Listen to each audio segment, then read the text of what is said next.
천국이 믿음을 가진 우리에게 소망이어서 그 소망으로 모든 어려움을 인내하며 이겨가야 하지만 그 삶은 결코 쉬운 삶이 아니다라는 겁니다. 왜냐하면 오늘 우리가 살아가는 곳은 세상이고, 세상이라고 하는 곳은 온갖 염려와 근심과 걱정이 있는 곳이기 때문입니다. 빌립보서는 4장 6절을 통해 아무것도 염려하지 말고 오직 모든 일에 기도와 간구로 너희 구할 것을 감사함으로 하나님께 아뢰라, 그렇게 말씀은 하시지만 오늘 우리도 연약한 인생이기에 세상 사람들처럼 세상 속에서 염려와 근심과 걱정을 가지고 살기 때문입니다. 그래서 그 염려와 근심과 걱정 때문에 인내하면서 사는 일이 쉬운 일이 아니라는 겁니다. 하지만 여러분, 그럼에도 그 쉽지 않은 삶 속에 인내하며 이기는 삶을 살게 하는 하나의 길이 있음을 깨닫게 됩니다. 그것은 우리 신앙의 삶에는 이 편법이 없다는 사실을 기억할 때입니다. 염려와 근심과 어려움 속에서도 신앙의 정도를 걷게 될 때 하나님께서 인정하신다는 겁니다.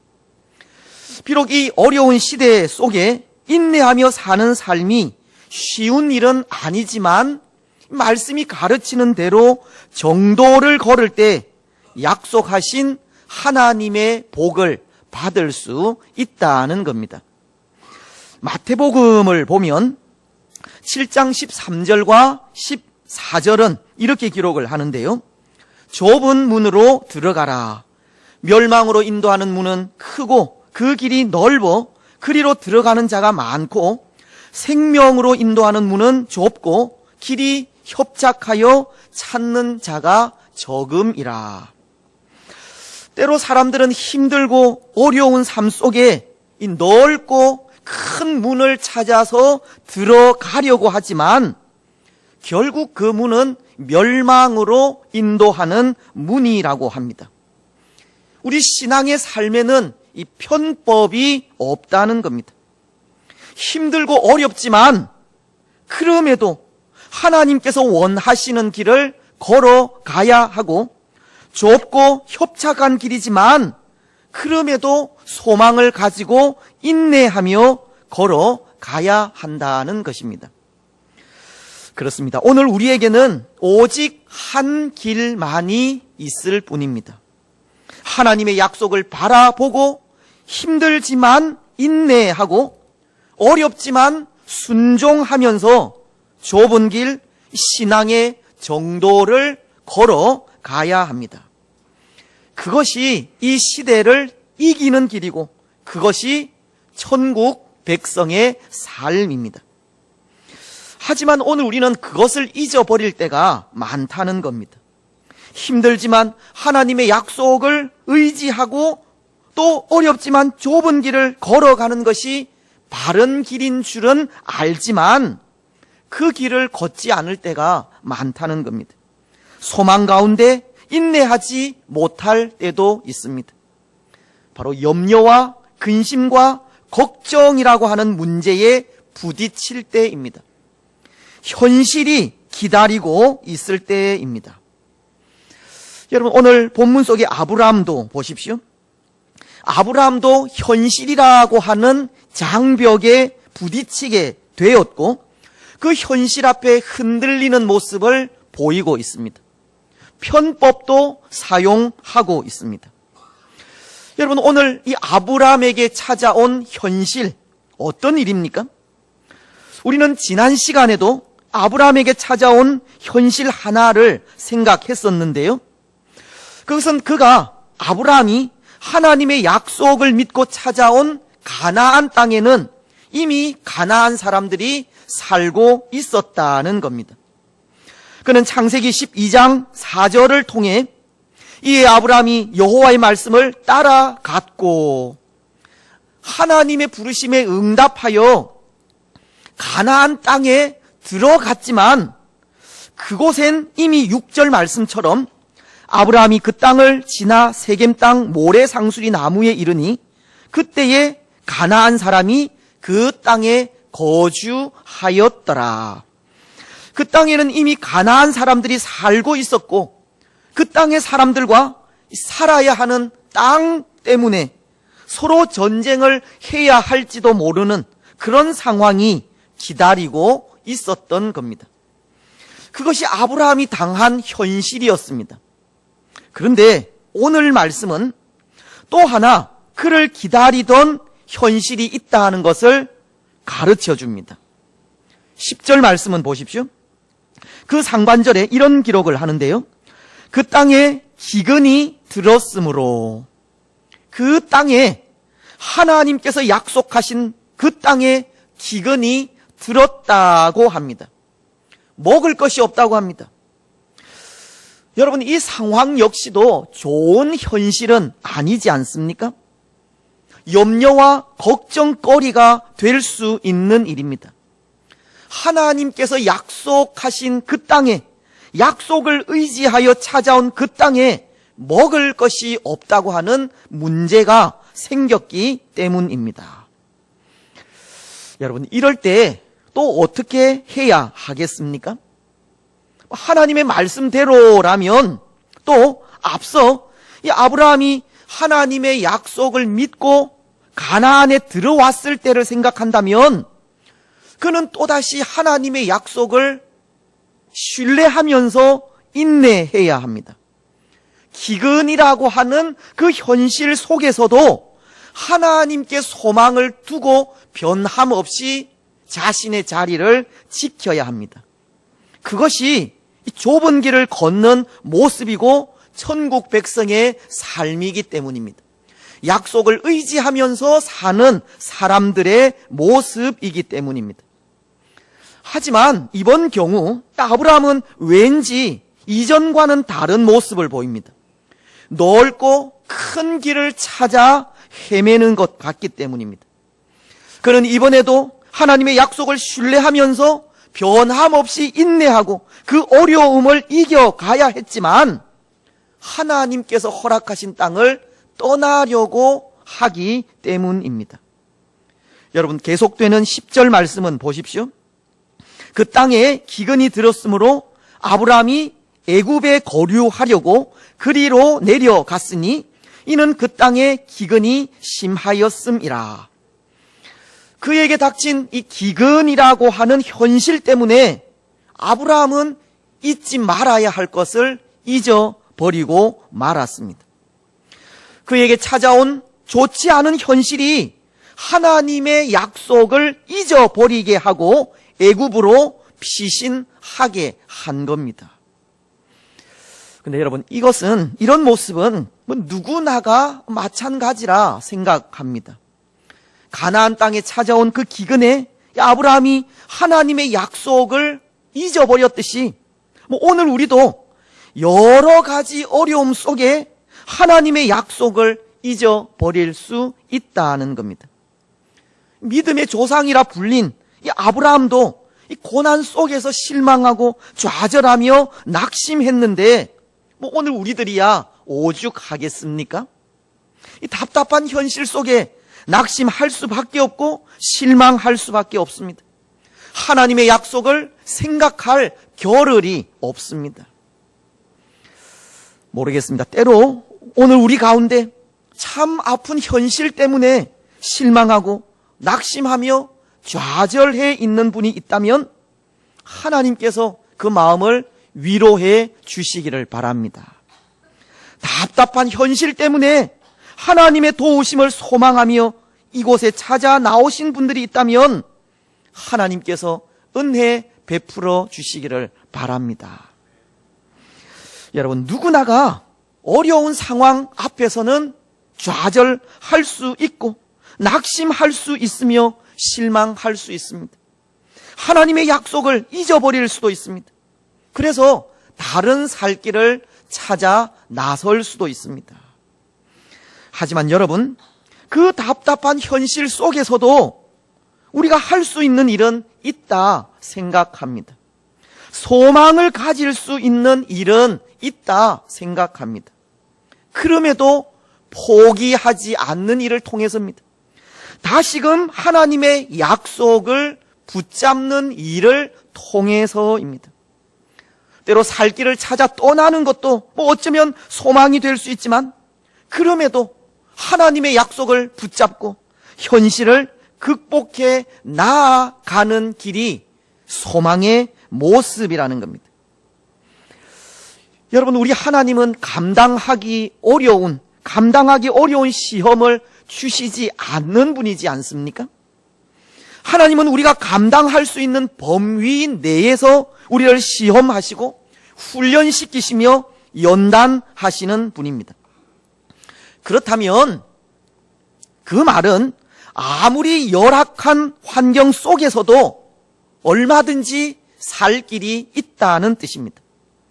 비록 아브라함이 그 기근에 애굽으로 내려가기는 했지만 가나안 땅에도 얼마든지 살 길이 있었다는 뜻입니다. 그가 그 길을 발견하지 못했을 뿐이지 살 길은 분명히 있었습니다. 사랑하는 여러분, 오늘 우리에게도 살 길은 분명히 있습니다. 우리가 그 길을 찾지 않고 혹은 포기하고 있어서 그 길을 발견하지 못할 뿐이지, 우리에게도 우리의 고난의 때에 살 길은 얼마든지 있다는 겁니다. 여러분, 그 구호 혹 기억을 하십니까? 우리가 기도하면 하나님은 일하신다는 구호입니다. 우리가 지난해 초에 몇 번 이렇게 부르짖은 구호인데요, 우리가 기도하면 하나님은 일하십니다. 그 말은 어떤 일들 속에서도 포기하지 말아야 하고, 포기하지 않고 하나님의 은혜를 간구하면 하나님께서 길을 열어주신다는 뜻입니다. 우리는 포기하지 말아야 합니다. 흔들리는 현실 속에서도 결코 흔들리지 말아야 합니다. 그럼에도 하나님의 약속을 믿고 기도해야 하고, 그럼에도 하나님의 약속을 신뢰하면서 하나님의 은혜를 간구하며 나아가야 합니다. 그래야 흔들릴 수 있는 현실을 이길 수가 있습니다. 그런데 오늘 아브라함은 어땠습니까? 그 흔들리는 현실 속에 흔들리고 말았습니다. 기근이라고 하는 어려움 속에 하나님의 약속을 잊어버리고 그가 해야 할 일을 하지 않았습니다. 하나님의 은혜를 구하지 않았고 그는 그만 가나안 땅을 피해서 애굽으로 달아나고 말았습니다. 하지만 여러분, 그가 달아난 애굽이라고 그를 환영하겠습니까? 그가 달아난 세상이 그에게 온갖 환대를 하며 그를 영접하겠습니까? 그 땅에서는 아무런 어려움 없이 그 모든 앞길이 창창하게 보장이 되겠습니까? 그 땅도 마찬가지입니다. 살기 위해 찾아간 그 땅도 현실 세계입니다. 그 땅에는 어쩌면 더 힘든 일이 기다리고 있을 수 있습니다. 오늘 아브라함도 보십시오. 당장 그에게 찾아온 어려움이 있었습니다. 11절로 12절을 보시면 그는 그의 아리따운 아내 사레로 인해 고민을 하기 때문입니다. 애굽 사람들이 사레를 취하기 위해서 혹 나를 죽이지는 않을까, 그것이 염려와 걱정입니다. 그리고는 그 일 때문에 거짓말을 하기 시작합니다. 아내인 사레를 보면서 누이 동생이라 속이자고 하는 제안을 했기 때문입니다. 여러분, 이 사레가 얼마나 예쁘면 이런 거짓말까지 하겠습니까? 이 사레가 정말 미인이었던 것 같은데요, 14절로 15절을 보시면 모든 애굽 사람들이 이 사레의 미모를 칭찬하고 있었고, 사레를 자신들의 통치자인 바로 앞으로 인도하고 있었기 때문입니다. 기근의 애굽 땅으로 찾아온 이 아브라함에게 또 하나의 문제가 생기게 되었다는 겁니다. 더 큰 어려움이 찾아온 겁니다. 하나님의 약속을 잊어버리고 살기 위해 애굽으로 피신을 왔는데 좋을 줄 알았던 그 애굽에서 그는 거짓말도 하게 되고 아내마저 빼앗기는 더 큰 어려움을 당하게 된 겁니다. 어쩌면 다시 돌아가기엔 너무나도 먼 길 속으로 아브라함은 빠져 들어가고 있다는 생각입니다. 여러분, 이런 삶의 위기 어떻게 벗어날 수 있겠습니까? 사실 지금 아브라함은 그 삶의 위기를 벗어나고자 이 편법을 쓴 것인데요. 이 편법 말고 위기를 극복할 수 있는 더 좋은 방법은 없겠습니까? 이 편법이라고 하는 것은 말 그대로 편법에 불과합니다. 그것이 바른 해결책이 될 수가 없습니다. 편법은 다 실패할 수밖에 없고 지금 아브라함도 실패한 경우입니다. 여러분, 어떤 방법이 이 삶의 위기를 극복할 수 있는 좋은 방법이 될 수 있겠습니까? 그것은 원리 원칙을 지키는 일입니다. 하나님의 말씀으로 돌아가는 일입니다. 하나님의 약속을 다시금 기억하는 일입니다. 어려울수록 처음으로 돌아가라고 하는 말이 있지 않습니까? 문제가 많을수록 이 법을 따르라고 하는 말이 있습니다. 마찬가지로 하나님의 말씀으로 다시 돌아가 말씀의 원칙을 따를 때 문제는 해결이 됩니다.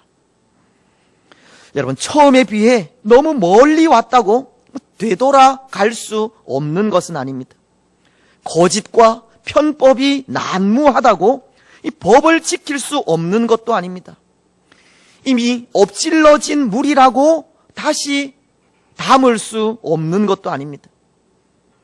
세상에서는 그럴 수 있습니다. 세상에서는 이미 엎질러진 물을 다시 담지 못할 수 있습니다. 하지만 하나님의 나라에서는 다시금 처음으로 돌아가기만 하면 그 엎질러진 물도 얼마든지 다시 담을 수 있습니다. 여러분, 종교개혁 시대를 생각해 보십시오.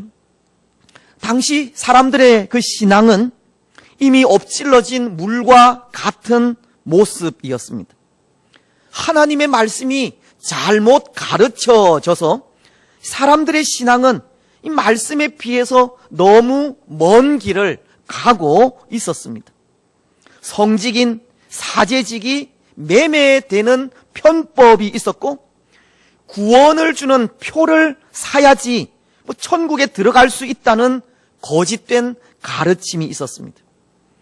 교권이 이 세상을 지배하여서 하나님께서 다스리시는 하나님의 나라가 아니라 교권이 세상을 다스리는 교황의 나라가 되기도 했습니다. 하나님의 길과는 너무나도 먼 길을 걷고 있었다는 겁니다. 그런데 그 속에 종교개혁자들이 부르짖던 외침이 있었습니다. 성경으로 돌아가자는 외침입니다. 초대 예루살렘 교회로 돌아가자는 외침입니다. 그들은 오직 성경을 외치고 성경으로 돌아가기를 원했습니다. 왜냐하면 성경으로 돌아가는 길만이 회복의 길이기 때문입니다. 하나님의 말씀대로 사는 길이 회복의 길이기 때문입니다. 돌아서기엔 너무 먼 길이라 할지라도 그 멀고 험한 길 속에 잠잠히 서서 하나님을 바라보기만 하면 하나님의 도우시는 손길이 있기 때문입니다. 여러분, 삶의 위기 속에 회복은 다시금 돌이키는 데 있습니다. 돌이켜 다시금 처음으로 돌아가는 데 있습니다. 성경으로 돌아가는 데 부흥은 있고 원리 원칙을 지키는 데 회복은 있습니다. 다시금 하나님의 말씀으로 돌아가 말씀이 원하는 정도를 걷는 것에 극복할 수 있는, 위기를 이길 수 있는 능력이 있습니다. 사랑하는 여러분, 오늘 우리에게도 이 회복이라는 것이 필요하지 않습니까? 우리가 천국 백성으로서 다시금 이 웃음을 회복해야 하지 않겠습니까? 우리에게 닥친 이 삶의 위기를 극복할 수 있는 지혜가 필요하지 않습니까? 때로 하나님과의 잘못된 관계 때문에, 또는 사람들과의 갈등 때문에, 아니면 하나님과의 거리가 하나님의 말씀과는 너무 멀리 떨어져 있다는 생각 때문에, 또 우리 속에 거짓과 진실하지 않는 모습 때문에 혹 회복할 수 없다, 회복될 수 없다 포기하고 있지는 않습니까? 하지만 그렇지가 않습니다. 다시 돌아갈 수 있고 회복될 수 있습니다. 처음에 그 모습을 되찾을 수 있습니다. 말씀으로, 하나님의 말씀으로 돌아갈 때입니다. 모든 거짓과 불의를 버리고 다시금 하나님 앞에 설 때입니다. 편법이 아니라 바른 길을 걸을 때 회복은 있다는 것입니다. 사랑하는 여러분, 다시금 돌이켜 하나님의 말씀으로 돌아가시기를 바랍니다. 말씀이 가르치는 정도를 걸어가십시오. 말씀 안에서 다시 시작하시기를 바랍니다. 그것이 회복될 수 있는 길이기 때문입니다. 그런데 여러분, 오늘 아브라함은 보십시오. 그는 그 실패 속에서도, 그 잘못 속에서도 참 좋은 결과를 얻게 됩니다. 마지막 20절을 보시면 이렇게 기록하고 있기 때문인데요. 바로가 사람들에게 그의 일을 명하매 그들이 그와 함께 그의 아내와 그의 모든 소유를 보내었더라. 애굽의 왕인 바로가 살해 때문에 하나님께 재앙을 받다 그 모든 소유를 다시금 아브라함에게 돌려주라고 하는 명령의 장면입니다. 아브라함은 하나님의 약속을 기억하지 못하고 애굽으로 내려갔고, 또 애굽에서도 사람들을 속이는 이 불의를 행했는데도 그는 애굽에서 부자가 되었고 아내인 사레도 다시 찾는 결과를 얻게 되었다는 겁니다. 근데 여러분, 이것은 이 무언가 앞뒤가 맞지 않는 것 같지 않습니까?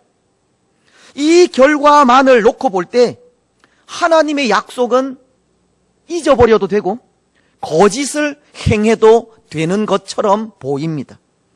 편법을 사용해도 되는 것처럼 보입니다.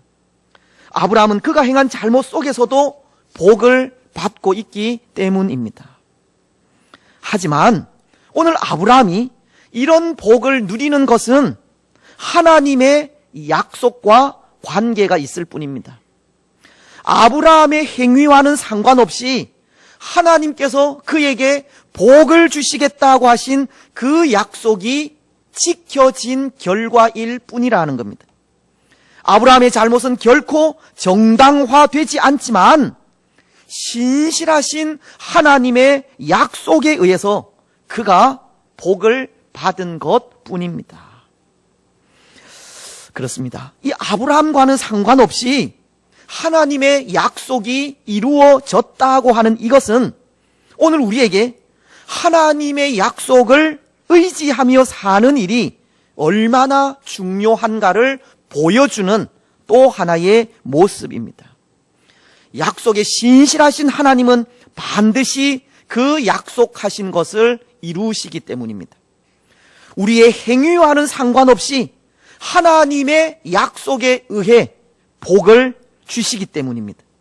하나님의 약속인 예수 그리스도로 인해 우리의 구원은 이루어지기 때문입니다. 그래서 오늘 우리는 우리의 현실이 어떻든 하나님의 약속만을 의지하며 살아가야 하는 겁니다. 힘들고 어렵다고 이 편법을 사용하는 것이 아니라 힘들수록 약속의 말씀을 더욱 의지해야 하고 어려울수록 좁은 길을 걸어가야 합니다. 믿음으로 인내하면서 바른 길, 정직한 길을 걸어가야 합니다. 하나님의 약속은 반드시 이루어질 것이기 때문입니다. 이제 말씀을 맺겠습니다. 사랑하는 여러분, 때로 우리의 현실은 우리를 잘못된 길로 인도할 때가 많습니다. 아브라함처럼 그에게 찾아온 위기가 하나님의 약속을 잊어버리게 하고 이 편법을 사용하게 했듯이 오늘 우리에게도 그럴 때가 있는 겁니다. 하지만 오늘 우리가 기억해야 할 것은 하나님의 약속은 변함이 없다는 사실입니다. 하나님의 약속은 반드시 이루어진다.